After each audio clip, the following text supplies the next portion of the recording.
आपको दिखाती हूँ जादू का एक खेल। ध्यान से देखिएगा। मैं इस अगरबत्ती को जलाऊंगी और ये घूमने लगेगी। कैसे? देखिए।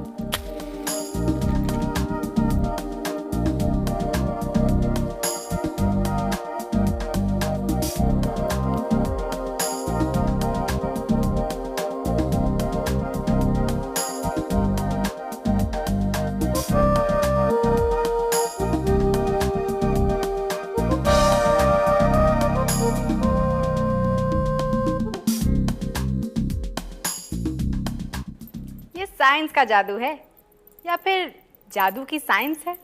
देखिए।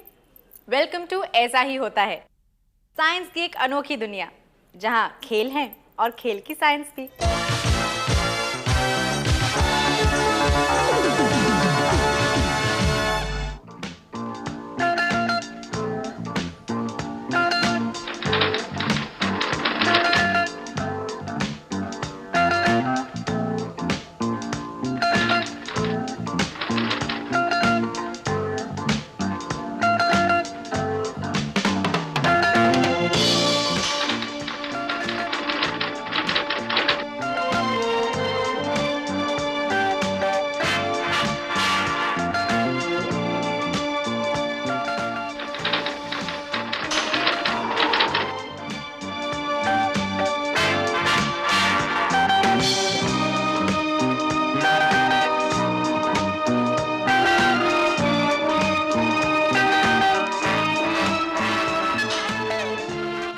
शुभोदीप एक्सरसाइज तो रोज करते हैं और एक्सरसाइज करते समय वो अपनी बॉडी में कई चीजें अनुभव करते हैं। उनकी सांसें तेज हो जाती हैं, सांसें भारी भी हो जाती हैं, उनके मसल्स में दर्द होता है और उनको पसीना भी आता है। चाहे आप रेगुलरली एक्सरसाइज करते हो या कभी कभार, ये सब कसरत के नॉर्मल रिस्पॉन्स हैं। यहां तक कि जब आप किसी वर्ल्ड क्लास एथलीट को कंपटीशन में दौड़ते हुए देखते हैं तो यही सब रिस्पॉन्स आपको नजर आते हैं, लेकिन काफी बड़े रूप में।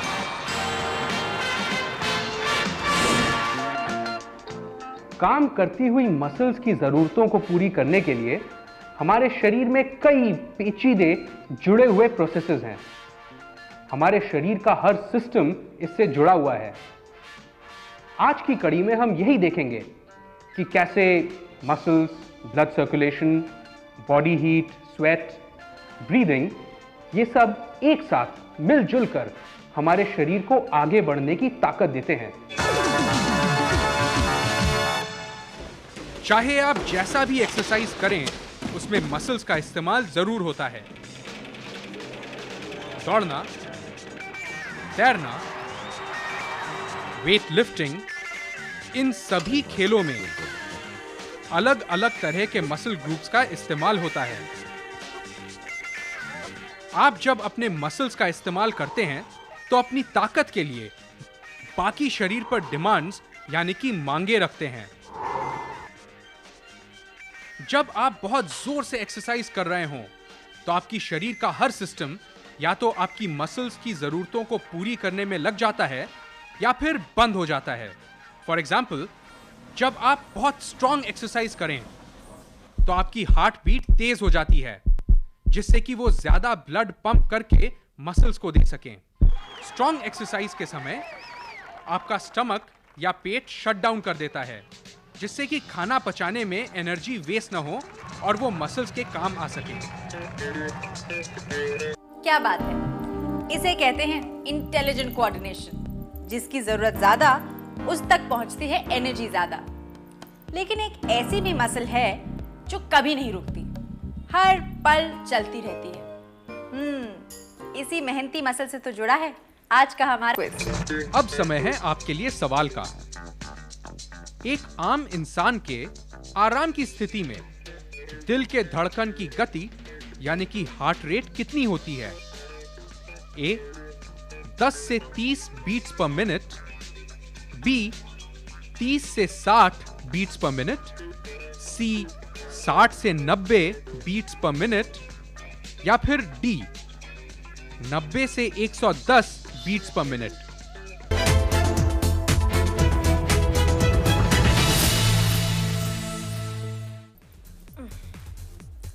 एक टेनिस बॉल को दबाने के लिए कितनी मेहनत लगती है ना, पर कुछ ऐसा ही बल लगाता है हमारा हृदय हर धड़कन के साथ। तभी तो 1 मिनट में 5 से 6 लीटर ब्लड हमारे शरीर के 3 चक्कर लगा लेता है। तो चलिए आप पता करिए नॉर्मल हार्ट रेट और हम दिखाते हैं कुछ और साइंस।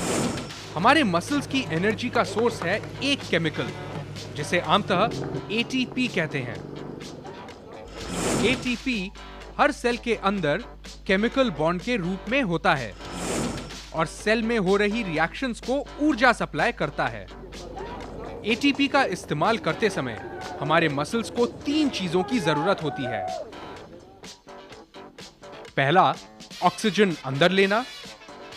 दूसरा, कार्बन डाइऑक्साइड और लैक्टिक एसिड जैसे वेस्ट प्रोडक्ट्स को बाहर निकालना। और तीसरा, हीट या गर्मी को बाहर निकालना। एक्सरसाइज जारी रखने के लिए एटीपी लगातार बनता रहना चाहिए। एक्सरसाइज जितना तगड़ा होगा, मसल्स की मांगे उतनी ही ज्यादा होंगी और अगर ये मांगे पूरी नहीं होती तो एक्सरसाइज बंद हो जाएगी, मतलब हम थक जाएंगे और एक्सरसाइज नहीं कर पाएंगे।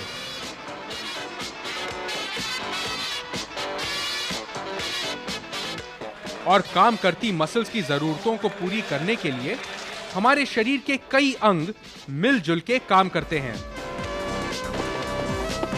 जैसे nervous system, blood vessels, lungs, liver और स्किन। सचमुच ये एक अद्भुत सिस्टम है।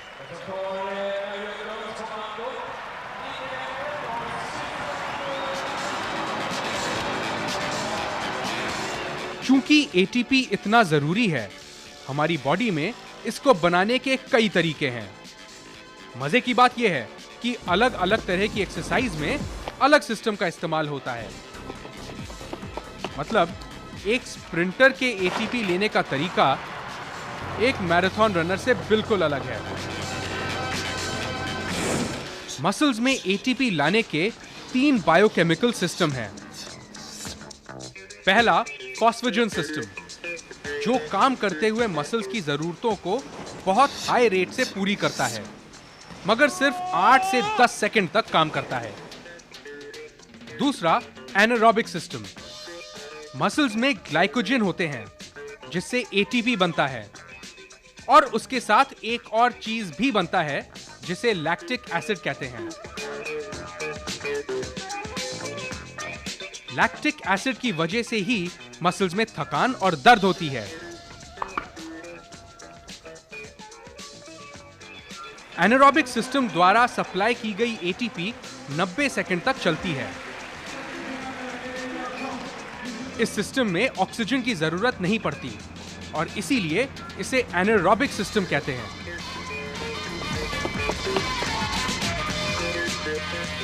और तीसरा, एरोबिक रेस्पिरेशंस। तकरीबन 2 मिनट की एक्सरसाइज के बाद हमारा शरीर काम करती हुई मसल्स को ऑक्सीजन सप्लाई करने लगता है। इस प्रोसेस को एरोबिक रेस्पिरेशन कहते हैं। इस प्रोसेस से एटीपी सबसे स्लो रेट पर बनता है, मगर ये घंटों तक मसल्स को एटीपी सप्लाई कर सकता है। तो देखते हैं कि ये एथलीट्स जो दौड़ने के लिए तैयार हैं, उनके शरीर के अंदर एटीपी कैसे बन रहा है। उनके दौड़ते ही पहले 3 सेकंड में मसल सेल्स में रखे एटीपी सबसे पहले इस्तेमाल हो जाते हैं। तब फॉस्फेजन सिस्टम काम करने लगता है और अगले 3 से 10 सेकंड तक एनर्जी सप्लाई करता है। थोड़ी दूर और दौड़ते ही एनारोबिक सिस्टम काम करने लगता है और अंत में जब एथलीट तकरीबन 800 मीटर तक दौड़ चुका हो, तब एरोबिक रेस्पिरेशन शुरू हो जाता है।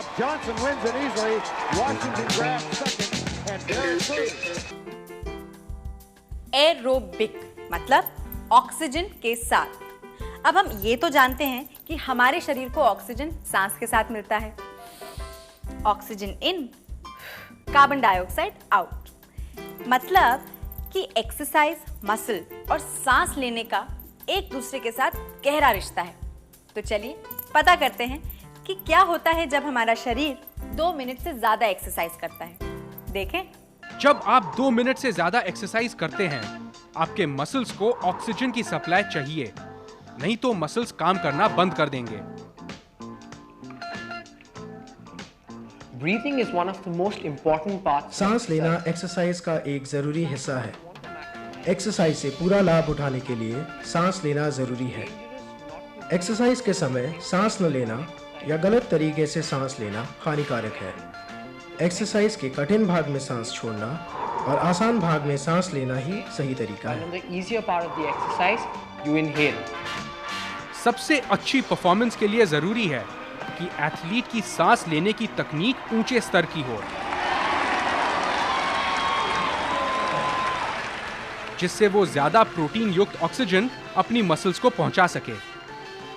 आपकी बॉडी में कई तरीके हैं ऑक्सीजन युक्त ब्लड का मसल्स को सप्लाई बढ़ाने के लिए, जैसे काम करते हुए मसल्स की तरफ ब्लड को डाइवर्ट करना, हार्ट या दिल के द्वारा ज्यादा ब्लड का आउटपुट, रेट ऑफ ब्रीदिंग यानी कि ज्यादा तेज सांस लेना, डेप्थ ऑफ ब्रीदिंग यानी कि ज्यादा गहरी सांस लेना। बिल्कुल वैसे ही जैसे ट्रैफिक में डाइवर्जन होता है, एक्सरसाइज करते समय हमारी शरीर में भी एक अद्भुत डाइवर्जन सिस्टम है। जो ब्लड आमतः स्टमक या किडनीज में जा रहा हो, काम करती हुई मसल्स की तरफ डाइवर्ट हो जाता है। When I'm exercising really hard, तगड़ी एक्सरसाइज के समय मेरी सांसें भारी हो जाती है, मेरा दिल जोर से धड़कने लगता है और एक्सरसाइज खत्म होने के बाद भी धड़कता रहता है। एक्सरसाइज करते समय आपके हार्ट का भी एक अच्छा वर्कआउट होता है। हार्ट का काम है कि मसल्स को ज्यादा ब्लड पहुंचाना। एक्सरसाइज करते समय आपके हार्ट के द्वारा ब्लड फ्लो आराम करते समय के मुकाबले 5 गुना होता है। 5 गुना ज्यादा, 5 times faster। जब हम एक्सरसाइज करते हैं तो हमारा हृदय जल्दी जल्दी धड़कने लगता है और ये हमारे हृदय के लिए बहुत अच्छा है। After all, exercise is good for all muscles और हमारा हार्ट भी एक मसल है। कभी आपने सोचा है कि जब हम एक्सरसाइज करते हैं तो हमें गर्मी लगती है और आ जाता है पसीना, और पसीने के साथ साथ ही हम हो जाते हैं ठंडे। ऐसा क्यों होता है? एक्सरसाइज करते समय आपके शरीर में हीट पैदा होती है, आपका स्किन गर्म हो जाता है और आपको पसीना भी आता है।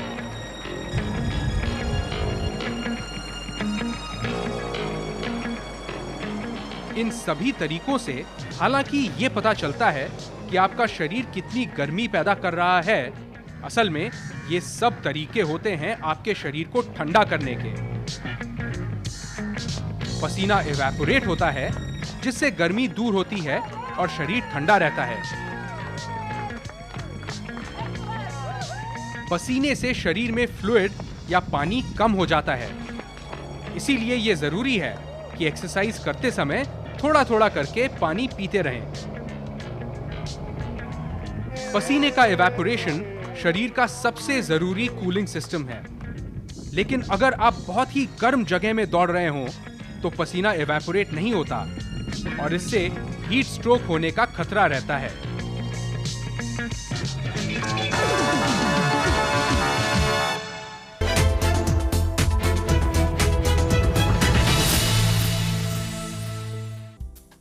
धक धक धक धक। ये आवाज तो हमने कई बार सुनी है, लेकिन ये आवाज किस चीज की है ये हम नहीं जानते। ये आवाज हमारे हृदय के वाल्व से आती है जब वो बंद होते हैं और खुलते हैं। धक धक, बंद, खुल। तो देखिए हमारे एसएमएस क्विज का जवाब और थोड़ी सी और साइंस। हमने आपसे पूछा था कि एक आम इंसान के आराम की स्थिति में दिल के धड़कन की गति यानी कि हार्ट रेट कितनी होती है। सही उत्तर है सी, 60 से 90 बीट्स पर मिनट। अगर आप सीरियस एथलीट हैं तो आप एक्सरसाइज से एक ही मकसद की ओर बढ़ते हैं, और वो है अपनी मसल्स की परफॉर्मेंस को बेहतर करना। अगर आप वेट लिफ्टर हैं तो आप ताकत बढ़ाने की कोशिश करते हैं। अगर आप फास्ट बॉलर हैं तो आप चाहते हैं कि गेंद तेज फेंक सकें। और अगर आप मैराथन रनर हैं तो आप चाहते हैं कि 25 मील दौड़ने पर भी आप ताकत जुटाकर आखिरी का 1 मील दौड़ सकें। इन तीनों उदाहरणों से 3 महत्वपूर्ण अंग नजर आते हैं: स्ट्रेंथ, पावर और एंड्योरेंस। मसल्स के स्ट्रेंथ का मतलब होता है अधिकतम फोर्स जो कि मसल डेवलप कर सकता है। मसल की ताकत का उसकी साइज के साथ सीधा रिश्ता होता है। मतलब अगर आप अपनी मसल्स का साइज 100 सेंटीमीटर स्क्वायर से 150 सेंटीमीटर स्क्वायर तक बढ़ा सकते हैं, तो जो वजन आप उठा सकते हैं वो 350 किलोग्राम से 525 किलोग्राम तक बढ़ जाएगा।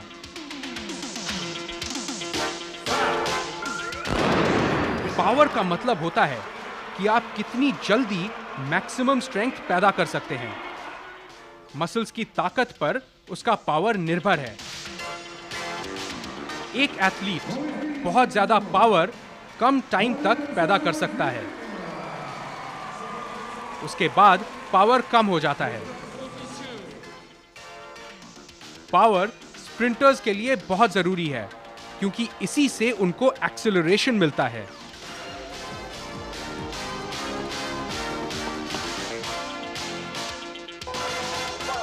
मसल एंड्योरेंस का मतलब होता है कि मसल की अधिकतम फोर्स पैदा करने और लंबे समय तक बरकरार रखने की काबिलियत। मैराथन रनर्स में एंड्योरेंस सबसे महत्वपूर्ण अंश होता है।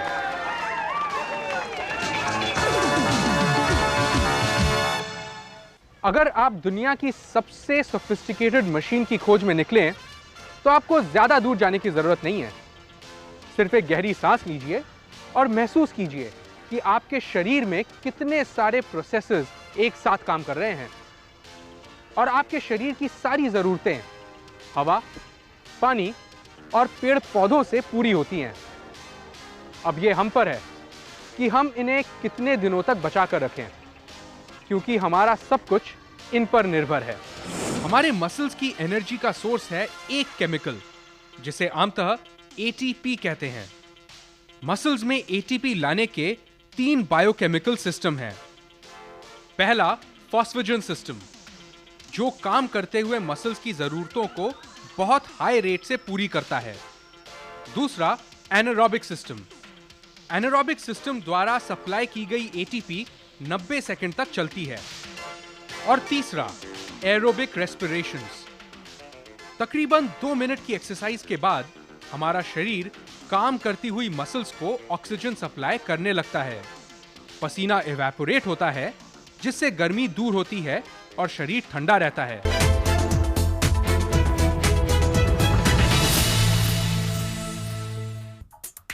अगर आपको किसी चीज को नापना है तो आप क्या यूज करेंगे? रूलर, इंची टेप या फिर कोई और मेजरिंग डिवाइस। लेकिन तब क्या जब आपको अपने पृथ्वी के पूरे आकार को नापना पड़े? चकरा गए ना? चलिए देखते हैं प्रोफेसर यशपाल के साथ कुछ और कमाल।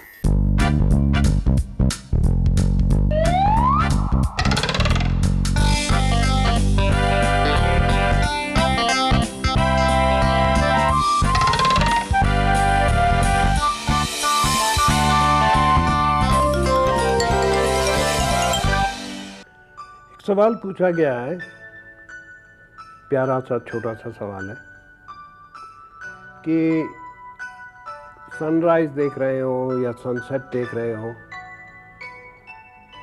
तो उससे शायद ज़मीन का सरकमफरेंस पता किया जा सकता है। सनराइज सनसेट देखें और कुछ लोगों के साथ मिलके देखें, वो अच्छी घड़ियाँ भी साथ में हो तो किया जा सकता है। वो कुछ इस तरह से, ये ग्लोब रखा है, मान लीजिए कि आप जिस स्थान पर खड़े हैं वो A है और आपका दोस्त जिस स्थान पर खड़ा है वो B है। हमें A से B की दूरी पता है, जिसे हम यहाँ D से डिनोट करते हैं। अब मान लीजिए कि A और B के बीच सूर्यास्त के समय में T समय का अंतर है। तो गणित के सिंपल यूनिटरी मेथड यानी एकिक नियम के अनुसार ये पता लगाना बेहद आसान होगा। यदि पृथ्वी T समय में D दूरी तय करती है तो 24 घंटे में वो कितनी दूरी तय करेगी। इस तरह जो मान या वैल्यू हमें मिलेगा वही पृथ्वी का सरकमफ्रेंस होगा। पर इक्वेटर के नज़दीक जाएं तब ये आसान तरीका काम करता है। अगर वहाँ ना हो तब भी हो सकता है, थोड़ी सी ज्योमेट्री करनी पड़ती है। आप तारों को देख सकते हैं, जब से जितना ऊंचा जाए सबसे ऊंचा, तो वो टाइम नोट कर लीजिए एक जगह, दूसरी जगह उनका डिस्टेंस नापिए, फिर थोड़ी सी ज्योमेट्री करिए, कर सकते हैं। तो चलिए, मसल्स की बातें तो हो गई और आपने ये भी जान लिया कि मसल्स को एनर्जी कैसे मिलती है। लेकिन क्या आप ये जानते हैं कि हमारे चेहरे पर कितनी मसल्स हैं? 60, पूरी 60 और जीभ में 16। तो सोच लीजिए, आपसे बात करने के लिए मुझे कितनी मसल्स को यूज करना पड़ रहा है। और आपको, आप यूज कर रहे हैं अपने शरीर की सबसे छोटी मसल जो छुपी हुई है आपके कान में। है ना कमाल की बातें?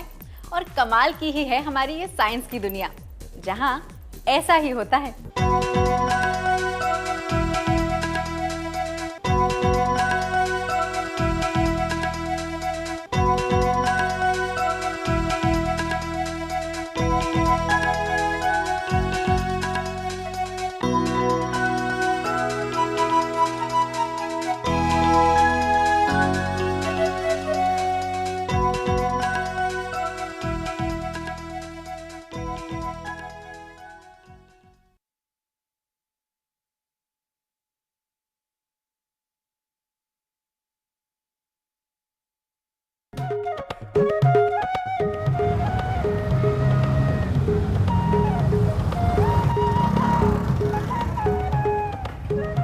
ये है कूल लाइफ, नो फिकर नो टेंशन। एक हम है कंगले। पर यार एक्सीडेंट हो गया तो? तू भी जनानियों की तरह उधेड़-बुन में लगा रहता है। जिंदगी एक ही बार मिलती है, एंजॉय। अब कहाँ चल दिया? मेरी इकोनॉमिक्स की क्लास है। अबे तेरे बिना वहां क्या कमी रह जाएगी? मैं ये चैप्टर नहीं समझ पाऊंगा। जा बाय।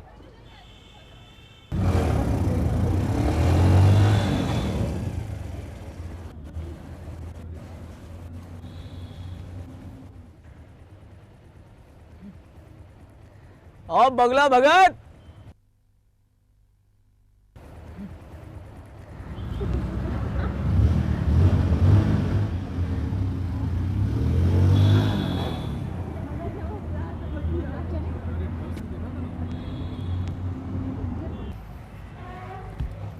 यार तू तो रहेगा हमेशा कुएं का मेढक, लेकिन भैया हम तो दुनिया में फुल ऐश करेंगे। यार तू समझता क्यों नहीं यार? क्या अक्ल मुझे भी है।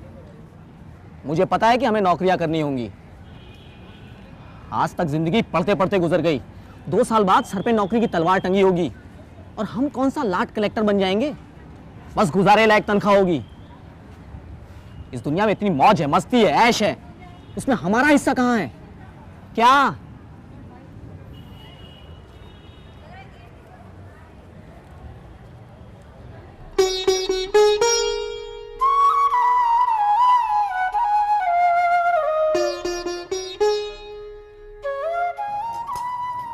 ले बेटा खा। चाची जी आप सुबह से रात तक काम करती हैं, थक नहीं जाती? हाँ थक तो जाती हूँ बेटा, पर क्या करूं, अब तो सुरेंद्र की बहू ही आकर के आराम देगी। बहू क्या ऐसे ही आ जाती है? खर्चा करना पड़ता है, बहुओं को कुछ देना भी पड़ता है। अरे मेरी बहू आए तो सही, मैं उसे सोने की चूड़ियां पहनाऊंगी, सोने की। हाँ अरे और मोबाइल क्या देख रहा है? तुझे क्या मालूम, मैंने एक एक पैसा जोड़ जोड़ कर अपनी बहू के लिए सोने की चूड़ियां बनवाई हैं। मनीष बेटा, ये तेरा दोस्त है, इस तरह इसका ध्यान रख। स्कूल तो इसने तेरे साथ पार कर ही लिया है। ले ले सागौन ले ले। नहीं नहीं। क्यों? अरे ले भी ले। अबे यार, वहाँ हमारे ग्रुप का क्रेडिट कार्ड चलता है। क्रेडिट को हिंदी में कर्ज कहते हैं। तुझे नहीं पता, मेरा ग्रुप बहुत दिलदार है। 100 के नोट तो वो कुछ समझते ही नहीं। जिस दिन तुझे उन्हें दावत देनी पड़ेगी तब क्या करेगा? वो तुझे फ्री में देकर आदत बिगाड़ रहे हैं। मर्द बच्चा हूं मैं, तो बस जरा मस्ती के लिए, आदत वादत में नहीं डालूंगा। जब चाहे यूं छोड़ दूंगा। तो अभी छोड़ दे।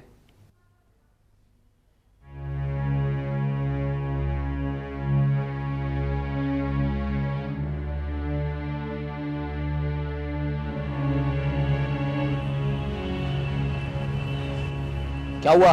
मना कर गया। मैं तो पहले ही कह रहा था, गोली मारो उसे। इसकी भेजे में बात नहीं आएगी। इसकी किस्मत में खुश रहना नहीं लिखा है।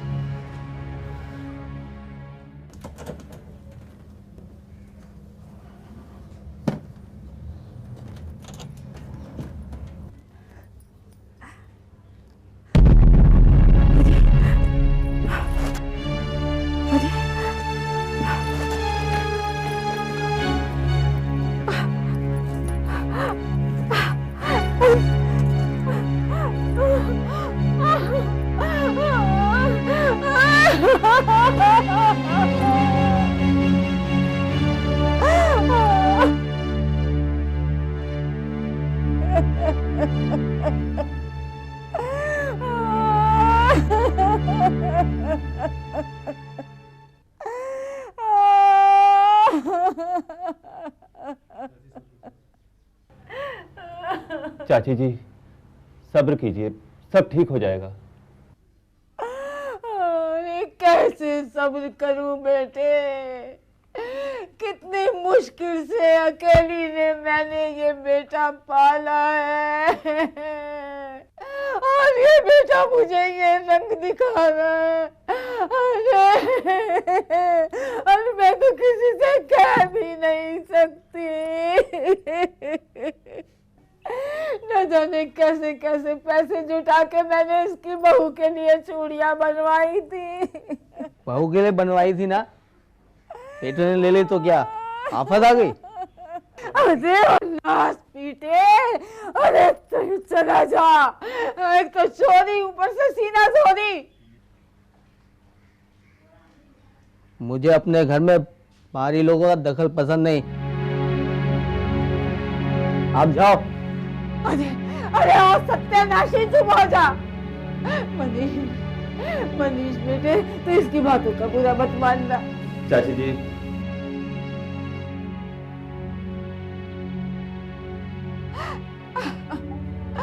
बहुत बुरा किया तूने, तूने बहुत बुरा किया।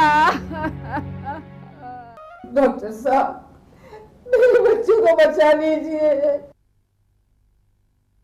आप थोड़ा सब्र रखिए, चिंता ना करिए, हम अपनी तरफ से पूरी कोशिश करेंगे। सुरेंद्र, हम आपको 15 दिन के लिए इस सेंटर पे रखेंगे।